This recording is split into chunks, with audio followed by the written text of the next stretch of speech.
Hey everybody, it's me, Zach, and welcome back to my channel.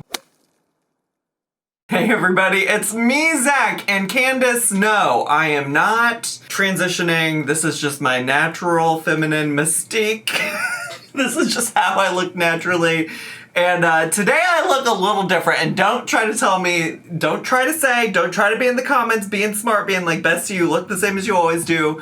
Because I have not come on here post-workout before with my hair pulled back and done a reaction, but that's just the natural look you're getting today, because I worked out with my trainer, and I knew that Amberlynn's been posting at 3 p.m. my time lately, and I knew that if she was going to give an update about what happened with her CT scan, that it was going to happen today.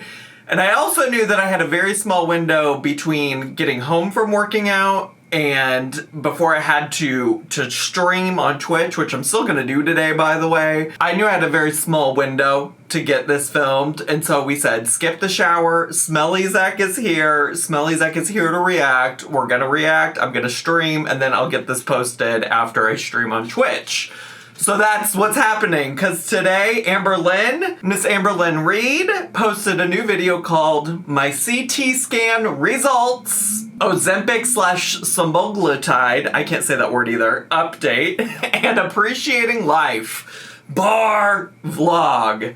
So here we are. We did it, Joe. We're finally here. We're finally getting the results of her scan. And I still do just want to reiterate, I hope all the best. My largest issue is the clickbaiting of her health, the teasing out of her health over this period of time. I understand it sometimes takes a little bit of time to get results and things like that, but I think we can all agree that Miss Amberlynn Reed has really been milking this all a little bit, or at least that's what it feels like. So I hope at the end of this that it's nothing too serious, that she is fine. That's my hope, but I guess we should just find out, shouldn't we? We should. Let me shut the fuck up and let's get to, shall we? Also, I guess I should say, I did just have the thought that, like, we could have no real actual, like, new updates from the CT scan. Like, the CT scan very well could have been, like, inconclusive, and we could just still be on this journey.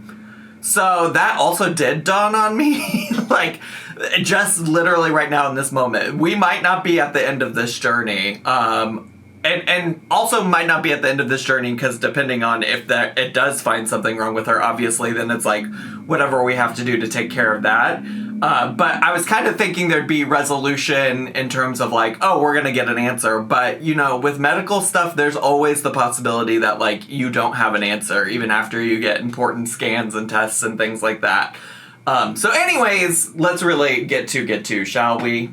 Hello, you guys. Welcome to my vlog. So we are starting off with my CT scan results, and I kind of want to go through how I found out. I woke up today with no call from my doctor, and I do have like this portal thing going through the imaging center that I went to get the CT scan. They said that the results might be on there even before my doctor calls me, so I was like, okay. Like, I woke up and I immediately was like, let me check that. Well, it is interesting to me, like, she's like, I woke up today without a call from my doctor, and the way that she talks about things like this is just that, like, the doctor's immediately going to, like, prioritize getting back to her as soon as possible, no matter what the issue is. And that is just, like, a fascinating way to approach the world. like she's under the impression that everybody's thinking about her first, and very often, like, probably not thinking about you first. Oh, I saw the results. Okay. And I got to see the results of, like, each one of my organs. Great. It showed that I have a hernia, which I've known that. True. I actually got it from getting a full hysterectomy, a 21-inch incision. So, yeah, they said that might happen to me, and it did. So I knew I had that, but that was in the results. And then something else I knew that I had is I have a benign tumor on my adrenal gland, which is actually pretty common.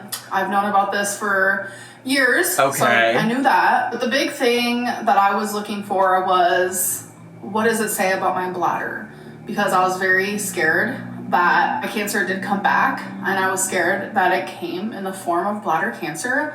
That is what I have been just like dying about on the inside, for the lack of a better term. Just constant anxiety and intrusive thoughts and just like tons of fear. But there's nothing on my bladder. There's nothing in my bladder. The results said good news. I have a remarkable, as they call it, remarkable bladder. That's just like the technical term they use. So I'm sure your bladder is remarkable. I'm sure it is. I love the idea of thinking about any part of Amberlynn Reed's body as remarkable. Because, yeah, I would say in general her body is pretty remarkable. Oh, I literally was worrying for nothing. So then I kept going through, and I was like, here we are. Well, and this is what I'm saying. Like, I don't think she was really worrying for nothing, but I do think she let her worrying get a little out of control, you know? Like, and that's why I'm like, maybe processing all of this on the YouTubies is not the place to do it. Because there's, like, certainly, I think, a certain level of rational worry that somebody would have. I think if you're peeing blood, like, yes, I would also be worried. But also, like, I think to some extent, like, she could have been processing that in completely different ways than how she was on the YouTubies. It has to be something. Well, so it turns out that I have a 6 millimeter kidney stone in my kidney. It's non-obstructable. And then I immediately Googled it, and it says that you can have blood in your urine from having this. And I was like, oh my God. And just why is she being so surprised? She literally brought up the possibility of a kidney stone herself. Also. And I'm also like, love that she's going to Dr. Google before just like waiting and talking to her doctor about it. Lovely, stunning. Instantly, I just felt so relieved. Good, and I was good. Like, okay, I'm gonna call my doctor because I'm reading these results. I see them. I know how to comprehend them. But I would like my doctor to talk to me about them. So when I called, the nurse said that my doctor didn't see anything on there to be alarmed about, and everything looked fine, and that I should still go to the urologist. But I mentioned to the nurse that it does say that I have a 6 millimeter kidney stone. And I was wondering, like, is that what is causing my symptoms? So she's like, oh, okay, hold on, I'll ask him. She went and asked him, and he said that, yeah, that's probably what is causing it. But still, see the urologist. Especially because I appreciate that she's asking follow-up questions. But I love that her follow-up question just led to the doctor still saying the same thing. Like, yes, and you need to follow up with your urologist. Like, I do love that. That kidney stone is kind of big, I'm not gonna lie. I don't know what they're gonna want me to do with that, but the issue is I called, and since I'm a new patient, appointment isn't until November. So that's pretty far from now. So I don't know if I should ask to be referred to somewhere else. That part, listen, that part I understand the frustration of, especially because a urologist is like a specialty doctor. Like, getting into a cardiologist, which is something that, you know, I don't want to go into depth because y'all have a lot of opinions, even when I give you so little. But, like, when I need to see a cardiologist, I also have a long wait time. I was supposed to have an appointment in March with a cardiologist, and she just happened to have to cancel that day, and they couldn't get me in again until October. And that's just the state of healthcare in America, baby. That's just how it works. It's so funny to me when people are like, oh, well, if you go to Canada where they have universal healthcare, it's like long wait times. Girl, that's America, too. That's America, too. We got long-ass wait times, too. Amberlynn's gonna be sitting over here with this kidney stone until November, besties. Yeah, welcome to America. That could see me sooner, or what I should do. I'm kind of in a conflicting area right now, but ultimately I just feel really stupid for feeling so scared that something worse was wrong with me. Like, a kidney stone isn't a good thing, but it's very common. I've had them before, and it's much better than the alternative. I don't think you're stupid for worrying. I think most people would be worried if they were peeing blood. But I think you definitely could have processed it better. I think that's pretty fair to say. That if you had better ways of processing your anxiety and things like that, that, like, perhaps you wouldn't have immediately jumped to the worst thing. Perhaps you might have still done it, but, like, you did kind of, like, go a little, like, overboard. I just feel bad because I have worried a lot of you. A lot of you have reached out to me and been so sweet and so kind and so supportive. And it, like, makes me emotional, and I just appreciate so many of you. You guys have no idea, like, the good vibes and thoughts. And I know that I don't believe in God, as I am agnostic, but so many of you have prayed for me. And in my opinion, that's just another version of sending out positive thoughts. So, I mean, I guess I appreciate that she started that whole part out with, I worried so many of you, because, yeah, girl, that's what you did. That's what you did. And I guess that's really, like, honestly, truly, I guess, process things however you want. But note that when you have a platform like this, and you tease out and tease out and tease out that there's something wrong with you, and then also suggest in multiple videos that things are pre-recorded and that you've already gotten the response and the results of what's wrong, and you're just waiting to post them, like, yeah, people are gonna get worried, and I think reasonably so. And so I think that that's something just for future reference that you can, think a little bit more thoroughly when you inevitably have another health scare. Like, maybe consider how you share that information. Because truly, like, I don't want to sit here and tell you how to feel about potentially having some kind of, like, health-related scare, and I do kind of feel like that's a little bit what I did earlier in this video.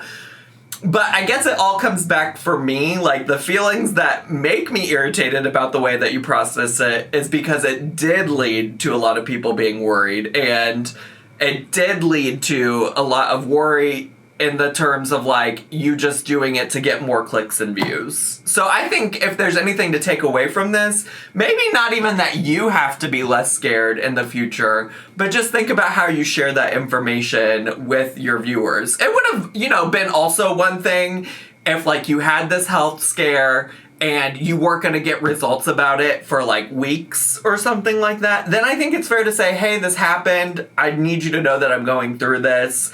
I'm not going to get results for weeks, but you could have waited a couple days to let people know what the results of these scans were. Like, you really could have. It really wouldn't have required that much more effort on your end without getting people all worked up and scared. It's, very similar. A lot of people talked a lot more about the story she recently told about her mom having to come bang on the windows of her apartment. A lot of people, like, put a lot more emphasis on that than I did whenever I initially reacted to it. Because I thought it was kind of crazy that she slept through it, but I wasn't thinking about it how a lot of you rightfully were thinking about it, which is, it's scary if your daughter with a lot of known health issues, like, just goes radio silent and doesn't respond to anything. Like, who knows what could have happened? So in the same way that you really scared your mom that day, you're kind of doing the same thing to the people who watch your channel. Now, a lot of people on this corner of the internet were not worried because they're like, girl, you got yourself into this situation, which is, I think, also a whole different side of the coin. But the fact that there were people that were worried about you is so irritating because you could have handled this all differently. I'll stop ranting about that, but that's just my initial thoughts about all of that. Oh, all the positive thoughts, all the positive vibes, I have felt them so much recently, and I just appreciate you guys so much. And I really hope that it is just this massive kidney stone that is causing these issues. And from the looks of it, it is. Good. I'm just really glad that I've chosen to quit smoking. I have chosen to drink nothing but water. Yeah, I had an icy, a small icy at the movie theater. Like, recently, like, over a week ago. It's like, I'm not going to be perfect, but, like, I no longer drink soda, and I am making better changes to my life every single day. You no longer drink soda right now. You no longer smoke right now. Need I say that you also weren't even honest about how much you smoked on your channel up until recently. So, like, right now you don't do those things. We'll see how long that lasts. And wow, I just feel super relieved. And it's like, I just love life. I love life so much. And life is beautiful. It can be hard, but it's like worth it. And like I said, I thought I was going towards doom. I thought it was my end. During my whole uterine cancer journey, I completely disassociated. It's almost as if it didn't even happen to me as a person. So I feel like that's why, like, so many people, when they're like, Amberlynn, wasn't that your rock bottom? Like, what happened, truly? Honestly, it's because I disassociated the whole time. I felt unreal. I felt like I was in dreamland, more so a nightmare. But it just didn't feel like it was happening to me. And during this whole thing of me being really scared that my cancer did come back, I had moments where I did disassociate, but for the most part, I have felt every fear. I have felt so scared, and I have gone through so much regret. Can I just say that what this is really reminding me of is literally go back to when she had the dangling ankle. It's reminding me so much of things she said when she had her dangling ankle from tripping on the sidewalk or whatever happened to her, right? Because at that point, replace cancer with being bedbound.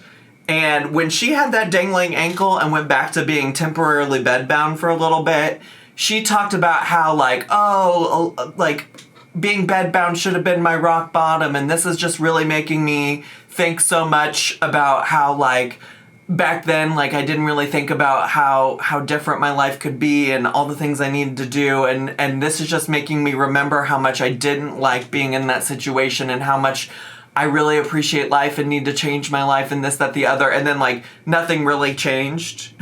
Like, this is feeling very similar to that. Weirdly reminiscent of that situation, except now she's talking about how this is making her think about when she was on, or when she was diagnosed with uterine cancer, and how, like, she was dissociating, and how, now she's kind of, like, having similar feelings about life and feeling like doom and things like that. And I'm just, like, inclined to be like, is this really gonna change anything? Because the dangling ankle bedbound situation didn't really change anything for you. You know? Like, like, she repeats these similar patterns. It's so interesting to hear her saying these same things, because she might have been dissociating during her cancer diagnosis and things like that, but she said similar things about it being rock bottom and wanting to change her life and this, that, the other, and nothing really did change. Just to put it out there. I don't know. Do y'all see what I, like, feel the same patterns, see the same patterns? And just, like, thinking back to, like, everything I should have done after being diagnosed with cancer. And I was like, fuck, I might have really fucked up. It's like just feeling all those things and having this scare, like, it just really puts things into perspective for me, and I just want to continue making positive choices in my life. Well, you gotta keep making positive choices past this. And this sounds like some tough love, but that just is what it is. Like I said, you said similar things whenever you had your dangling ankle, and how much of your life really changed after that. Just, like, honestly, truly, how much did you change your life after that situation? I don't want to sound mean or rude. I just, like, this is tough love. Like, you need to keep this in mind then moving forward when you don't have, like, a CT scan coming up to remind you of how scared you are. When you don't have some major health issue to remind you how scared you are. Like, to some extent, you need to carry some of that worry with you forward. I'm not the beacon of health. I have health problems. I'm 33 years old, and every day I just get older. I don't want to continue looking back saying, I should have done that. I should have changed then. Then change now. So there's really only one thing I can do moving forward, and that is just be better. So I'm going to bingo with my mom instead of getting a large Diet Coke as much as I want to. I love the quick transition to the gas station to pick up a drink for the bingo hall. Let's fucking go. She moved on right away. And get a water. Water. There's tons of water options. And I'm like, which one do I want? Come on, water connoisseur.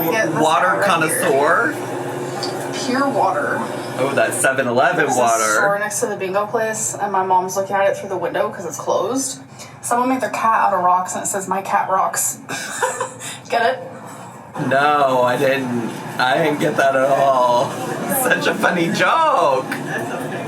So I'm currently outside with Twinkie, but I just want to let you know that I won at bingo 3 times. I literally have no idea how it happened, but it did. Sometimes I get lucky and I'll win multiple times a night, but then I won't win for months. It doesn't make sense. Damn. So I want to give just a little bit of an update on... I wish we could have gotten to see her win. I wish she could have told us what she won. I want to know more about bingo. More than just like 3-second clips of her dabbing. I mean, this one was really 3-second clips of her just dabbing the free spaces too at that. I want to see more You want to show me bingo? Show me bingo. I need to see it. On semaglutide and how I'm doing on it. So tomorrow is actually going to be my 3rd shot. Let's go, so far Diva. It's doing the job. But I also, like I've said, I've been sober, so I no longer have those like munchies bothering me every single day and night. But I've noticed. I'm just like, also, if you acknowledge that could have been an issue and contributing to your problems. I mean, this is really my issue with her, like, use of Delta-8 in general, always has been, is that she's always said that it was an issue. And it's just like, oh, so we could have tried this long ago before we started taking semaglutide, you know? But it is what it is. I'm glad she's not doing it now. I do just want to reiterate, I wasn't trying to, again, gatekeep her sobriety. If she wants to call it that, she's welcome to call it that. I just thought it was interesting because literally the last time she had talked about it, she said, like, oh, this is just a temporary thing. Like, I just am doing it while I'm on Ozempic. So it seems like it's a much more serious thing for her. Or... I don't know, a lot of people in the comments are like, I don't know, it kind of seems like she might be using sobriety as like a point of like clickbait or like engagement situation type of deal. Either way, I'm very happy for her that she's choosing not to use substances that are not possibly contributing to her life. And like, that's all I could ask for anybody, right? Like, I personally have felt so many positive changes in my life because I stopped drinking. And so I only want that for other people. And if that means she's just doing it right now because she wants people to click on her videos, then if that's the path and avenue for her, then I hope it works. And I hope she continues with it. You know what I'm saying? Since being sober and also taking semaglutide, I'm able to have things like this. You guys saw me when I hauled this. They are American onion corn puffs. And I love them. They're so good. But I'm able to enjoy a few and then move on with my day. Food is not like consuming my mind anymore. Okay. Like I no longer have like food noise. Okay. Now, things aren't perfect. I would say Wednesday I was the hungriest. I don't really know what it was. I feel like I typically don't notice the weird way that she says hungry. Because, like, everybody loves to point that out, and I feel like normally I don't notice it, but lately, I feel like she's really been saying hungry. I'm also just like, also though, why do you need them? Why do we need the sour cream and onion corn puffs? Like, my larger concern is that, like, this is a tool to help you move forward, and I think it's great that she's utilizing it and that it's a tool that's there to help her with her very obvious health problems. I just think that there's more pieces to it for her to figure out outside of just, like, continuing to take a shot, and I hope that she does some of that work, because she's seemingly acknowledging that if it wasn't for that, like, she would still have issues being able to keep these corn puffs in her home. It wasn't like physical hunger, it was a lot of like head hunger. Sure. So the food noise does disappear. Sometimes it sneaks its little head in there. But thankfully, like, I get fuller faster now. What do you know about sneaking your little head in there? It's just, I feel great. Honestly, I feel great. Good. This is the very same bag that I hauled. And if it wasn't for the semaglutide, if it wasn't for me being sober, this bag would have been gone like night 2. It's just... Again, crazy crazy that you being sober has such a big part of this in it, because I feel like that is not something you would have admitted previously, but now since everything's working so great, you're happy to add that to the list of reasons why you're being successful. I mean, again, good for you. I hate being so skeptical. And I'm probably not as skeptical as a lot of people are in this corner of the internet, but I hate being skeptical because it's just like, Amberlynn does have the capacity to do things correctly, but that capacity has about a 2-week limit on it, and then it stops being successful. And so I just want her to make sure she's really doing the work required to be successful here. Just like little changes like that, I'm just like, okay, I'm feeling good. Oh yes, show us you drinking that water. Cold water. I slept on it for a long time. Alright, you guys, so it is... You slept on cold water? She's like, I don't know if you all have heard of this real fancy phenomenon. It's called cold water. It tastes so good. No, you slept on water is what you slept on, because there were videos even in just recent history where you said you didn't drink water all day. If you maybe even tried drinking water with a little bit more consistency, you would have been sleeping on cold water.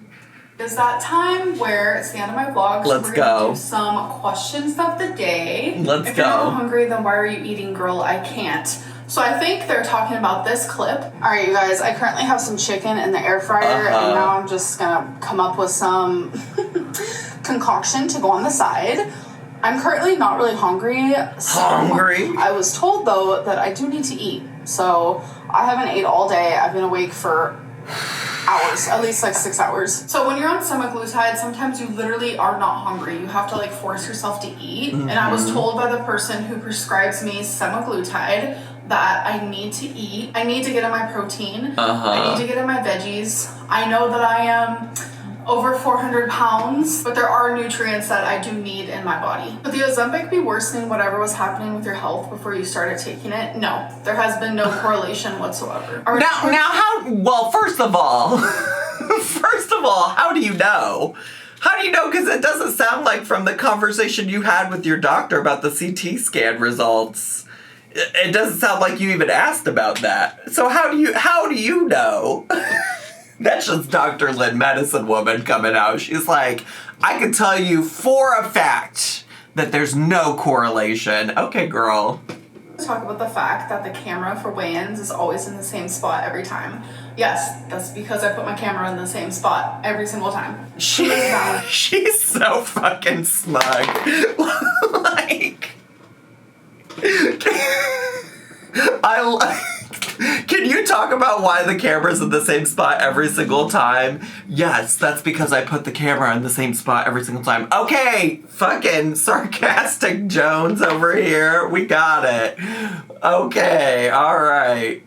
Valentine is my... Oh wait, I gotta go back because I paused in the middle of this question. About the fact that the camera for weigh-ins you get to hear this again. Spot every time.